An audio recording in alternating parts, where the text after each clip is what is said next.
Morning. आज हमारा topic है open government and right to information. जो गाइस ये टॉपिक है हमारा open government and right to information, ये आपका यूजीसी एनटीए नेट में भी आता है। काफी इंपॉर्टेंट टॉपिक है आपका। ये टॉपिक आपका एलएलएम का भी पार्ट है, अगर किसी के एलएलएम का सिलेबस में है ये टॉपिक, तो बिकॉज ये टॉपिक आप कंपैरेटिव पब्लिक लॉ में आता है। हम यहाँ पे सिर्फ 3 कंट्रीज के बारे में डिस्कस करेंगे, इंडिया, यूएसए एंड यूके।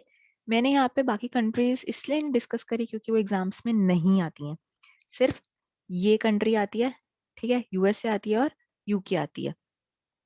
और सिलेबस में भी आपके एनडीए के नेट के सिलेबस में भी 3 कंट्रीज डील कर रखी हैं। इसका मतलब ये नहीं है कि बाकी कंट्रीज में ये टॉपिक नहीं होता। स्टार्ट करते हैं topic. Open government. Open government होता है right to access the documents and proceedings of the government. अब क्या होता है मैं आपको एक्सप्लेन करती हूँ। मैंने यहाँ पे आपके लिए पॉइंटर्स लिखे हैं, बट आपको पहले बेसिक बताती हूँ। जो ओपन गवर्नमेंट है वो टर्म से ही पता चल रहा है, ऐसी गवर्नमेंट जो ओपन है। मतलब गवर्नमेंट कोई भी एक्ट कर रही है तो लोगों के पास पूरा पूरा राइट है वो जानने का कि वो क्या एक्ट कर रही है। वो उनसे कुछ भी इंफॉर्मेशन मांग सकती है, ठीक है, कि वो क्या कर रहे हैं। अगर लोग ये नहीं पूछेंगे तो गवर्नमेंट जो भी एक्ट करेगी वो मैलिशियसली भी कर सकती है, अपने प्राइवेट गेन के लिए कर सकती है। लोगों का भला भाई उसको क्यों करना है, वो नहीं करेगा भला, ठीक है। तो उस चीज को कंट्रोल करने के लिए ये एक कंसेप्ट है जिसमें ये डील करता है कि गवर्नमेंट ट्रांसपेरेंट होनी चाहिए, लोगों के पास पूरा हक है जानने का कि वो गवर्नमेंट क्या कर रही है। तो उस वजह से डेमोक्रेसी भी हमारी मेंटेन रहेगी। तो अब आप ये देखेंगे open government and art to right to information, ये दोनों टॉपिक कोई अलग नहीं है, ये इंटरलिंक्ड है आपस में, ठीक है। ये बिल्कुल एक दूसरे से इंटरलिंक्ड अप हो रखे हैं। तो ये किस तरीके से हो रखे हैं, जैसे ओपन गवर्नमेंट की गवर्नमेंट ओपन है, ट्रांसपेरेंट है, वो किस तरीके से है, कोई तो मोड होगा, वो है मोड राइट टू इंफॉर्मेशन का। मतलब लोगों को राइट दे दिया है कि आपके पास पूरा पूरा अधिकार है सब कुछ जानने का, अपने गवर्नमेंट के बारे में कुछ कोई भी एक्ट जानने का, ठीक है। तो वो अपना राइट एक्सरसाइज करते हैं सिटीजन्स। तो राइट टू इंफॉर्मेशन के थ्रू जो हमारी गवर्नमेंट है वो ओपन है। अब क्या राइट है?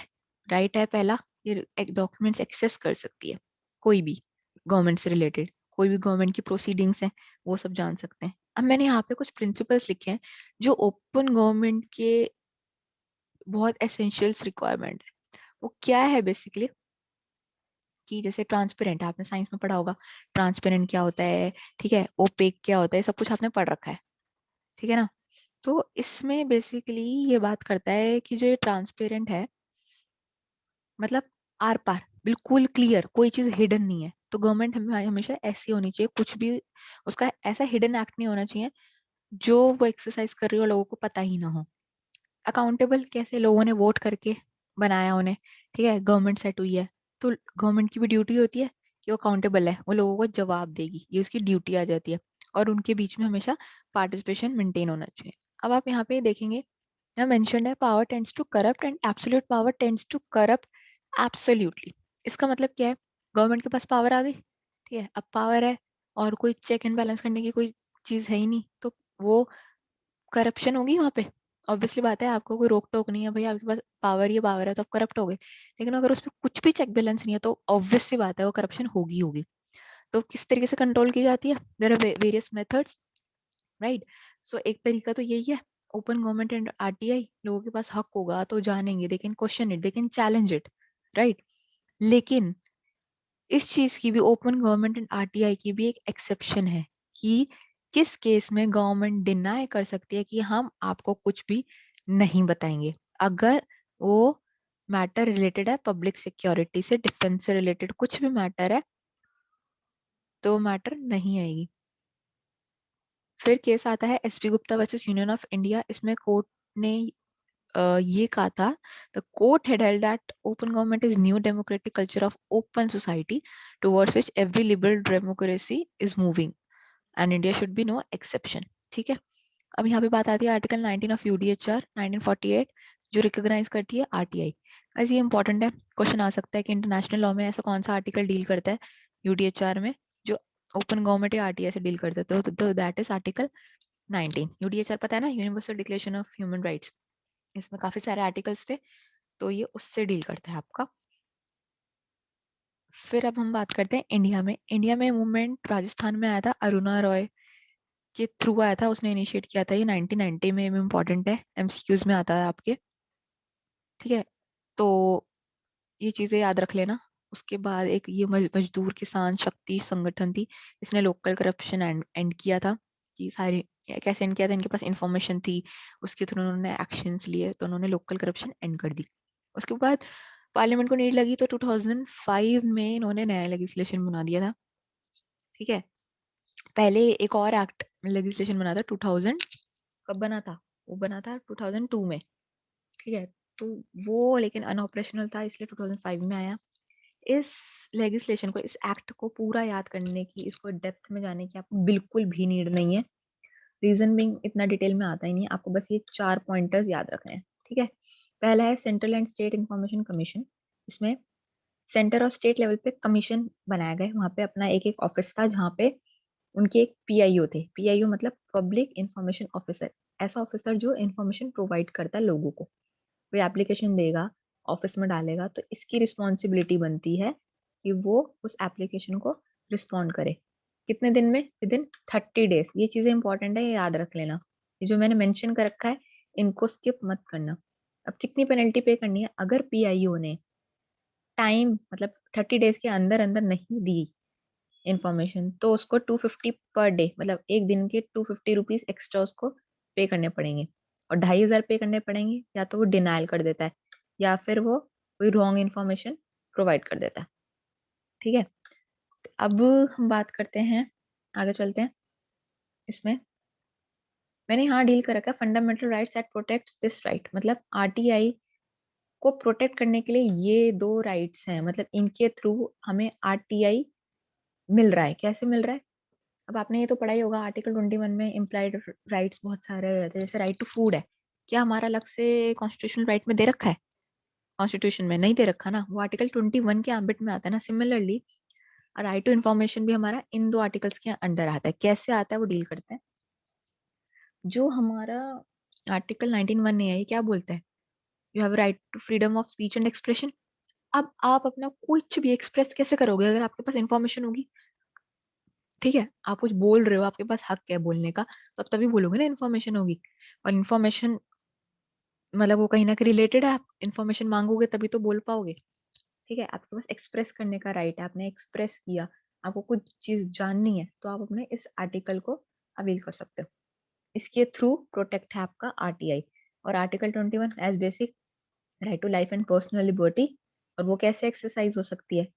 अगर आप राइट टू इन्फॉर्मेशन के थ्रू गवर्नमेंट के बारे में पता होगा, तो आप उस अकॉर्डिंगली एक्शंस लोगे, आपके पास लिबर्टी है पूरी इस चीज की। ठीक है, अब यहाँ पे कुछ केसेस हैं, ये बहुत इंपॉर्टेंट है।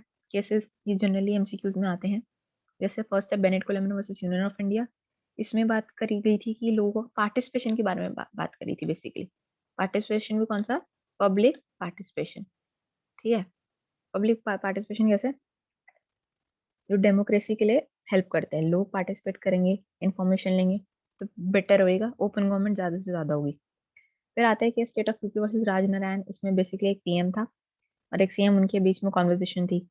तो ये इशू आया था कि क्या वो इंफॉर्मेशन प्रिविलेज में आएगी।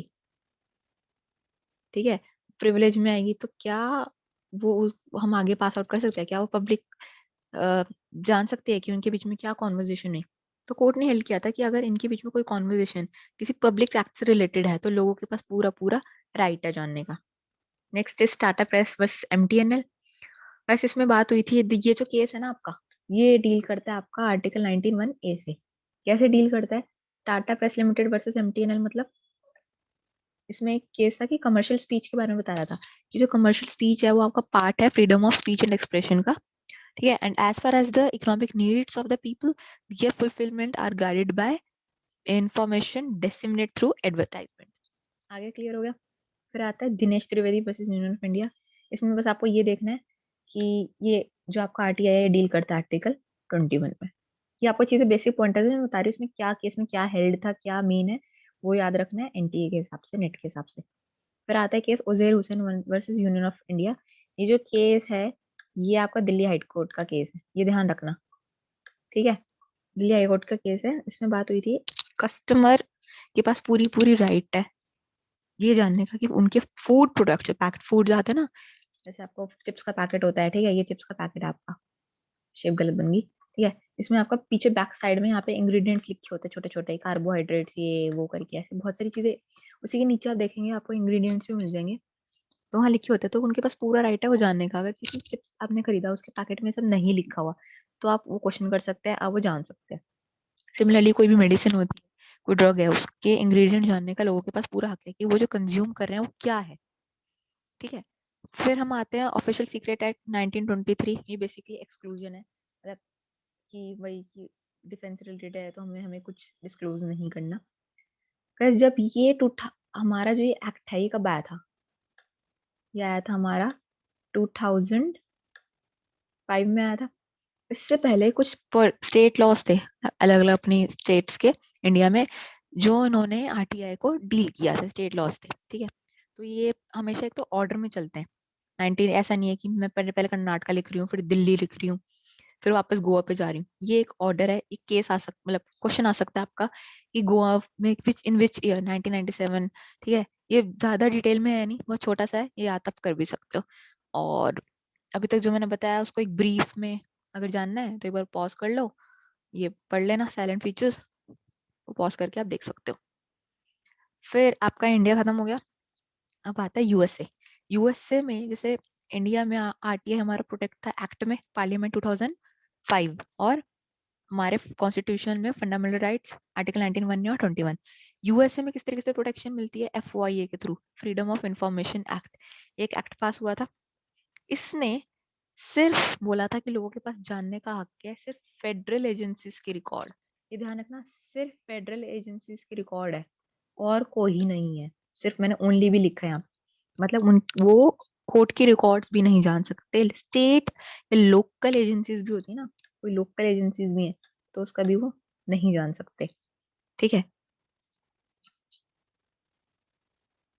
ठीक है, अब ऐसे बहुत सारी चीजें हैं, ये मैंने एक्सेप्ट लिखा है, ये पॉइंटर्स लिखे हैं, इतने सारे 9-10 पॉइंटर्स लिखे हैं आपके, ठीक है। इसमें बात करता है इन केसेस में लोगों के पास राइट नहीं है जानने का, जैसे डिफेंस वाला, ये तो हमारा उसमें भी था, इंडिया में भी है। इंटरनल पर्सनल रूल्स, इंफॉर्मेशन जो किसी और लॉ में प्रोहिबिटेड है कि आपको नहीं रिवील करनी, उसमें ट्रेड सीक्रेट्स हो गए, मेडिकल फाइल, जैसे किसी के मेडिकल डॉक्यूमेंट्स है, किसी को बता रखा है कि उसको एड्स है, ठीक है, तो आगे किसी और को नहीं बताना। Geological information, codes of record, bank supervision, latest protected by legal privilege, ये सब याद कर लेना, बहुत इंपॉर्टेंट है। वो क्या कर सकते हैं एमसीक्यूज में आपसे क्वेश्चन पूछ सकते हैं, जैसे फेडरल एजेंसी डाल दिया और इनमें से 3 डाल देंगे और पूछ देंगे कि किस चीज का राइट है, ठीक है। तो ये चीजें याद होनी चाहिए। तो जो बेसिकली ये जो एक्ट है ना यूएसए का, ये आया था इन ईयर 1966 में एक्ट आया था, और 1974 में एक्ट अमेंड हुआ था, जिसमें टाइम लिमिट्स के बारे में बात की गई थी कि अगर कोई रिक्वेस्ट करता है किसी इंफॉर्मेशन के लिए, तो आपका एक टाइम लिमिट बांध दिया था कि इतने में आपको रिस्पॉन्ड करना ही करना है। जैसे इंडिया में 30 दिन है ना, इसमें भी टाइम लिमिट्स प्रिस्क्राइब कर दिए थे, ठीक है। और लेकिन अल्टीमेटली हर चीज के पिटफॉल्स तो होते ही हैं, इसके भी पिटफॉल आए कि क्रिमिनल्स को पता लगने लग गया था कि वो उन मतलब लॉ का उन्होंने मिसयूज करना स्टार्ट कर दिया, उनको टेक्निकल इन्फॉर्मेशन पता लगने लग गई इंटेलिजेंस की, तो उन्होंने अपना प्रोसिक्यूशन अवॉइड करने के लिए स्टार्ट कर दिया, लॉयर्स ने तक इसका मिसयूज किया। तो इसका बेसिकली सजेशंस है इस एक्ट के लिए कि एक तो ना, ये जो इन्फॉर्मेशन है ना, ये सिर्फ यूएस सिटीजन्स को ही मिलती थी, ठीक है, प्रिजनर्स को नहीं मिलती थी। ये प्रिजनर्स ने क्या गलती कर दी है, उनको भी मिलनी चाहिए जब इंडिया में मिलती है तो, ठीक है। तो ये एक सजेशन है कि उनको भी मिलनी चाहिए, ठीक है। दूसरा सजेशन है कि क्रिमिनल इन्वेस्टिगेशन जो मटेरियल है वो नहीं दिखाना चाहिए, वरना क्रिमिनल्स उसका मिसयूज करेंगे। और ठीक है, और एक नेक्स्ट पॉइंट आता है आपका full cost to be borne by the users, कि मतलब जो अवेल कर रहे हैं उस चीज का वो पे करेंगे। क्योंकि इंडिया में तो क्या होता है, अगर कोई बिलो पावर्टी लाइन है, ये पढ़ा है ना बीपीएल, बिलो पावर्टी लाइन है, तो उनसे चार्जेस, वो जो फीस होती है उनकी वो नहीं लगती है, कम लगती है, ठीक है। अब आते हैं हम यूके में, बट यूके से आने से पहले हम स्वीडन के बारे में बात करेंगे। स्वीडन आपके नेट में या किसी किसी और कंट्री में मतलब स्वीडन को नहीं मेंशन कर रखा नेट के सिलेबस में, बट इम्पोर्टेंट इसलिए क्योंकि ये पहली कंट्री थी जिसने आरटीआई गारंटी किया था 17th सेंचुरी में, तो ये इम्पोर्टेंट है इसलिए मैंने यहाँ पे मेंशन कर रखा है। उसके क्योंकि ये आ सकता है क्वेश्चन, इसलिए लास्ट ईयर एमसीक्यूज में मैंने देखा था ये था, तो इसलिए मैंने ऐड ऑन कर दिया। Next is UK. यूके में 2 एक्ट थे, freedom of information act 2000 and crown proceeding act 1974, लेकिन आपको मेनली याद रखना है 2000 वाला। इसमें बात करी थी राइट टू एनी पर्सन, चाहे फॉरेन है चाहे नेशनल है। यूएस में क्या था, सिर्फ नेशनल के बारे में बात होती थी, फॉरेन के बारे में बात नहीं होती थी, ठीक है। और इंग्लैंड में यहीं पे क्राउन प्रोसीडिंग एक्ट था 1974 में, जिसमें ये सेक्शन डील करता था कि अगर कोर्ट कहेगा क्राउन को, जहाँ पे क्राउन खुद एक पार्टी है, तो वो डॉक्यूमेंट्स अपने शो करेगा। तो अल्टीमेटली आई थिंक आपको ये वीडियो पसंद आई होगी, आपके लिए काम इजी हुआ होगा नेट के लिए।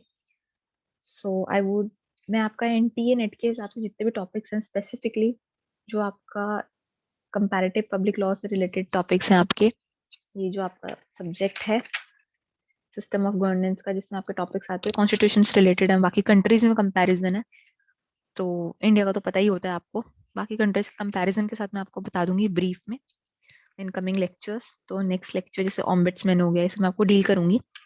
सो you can subscribe to this channel if you want to, अगर आपको नेट से रिलेटेड वीडियोस देखनी है तो। Thank you so much.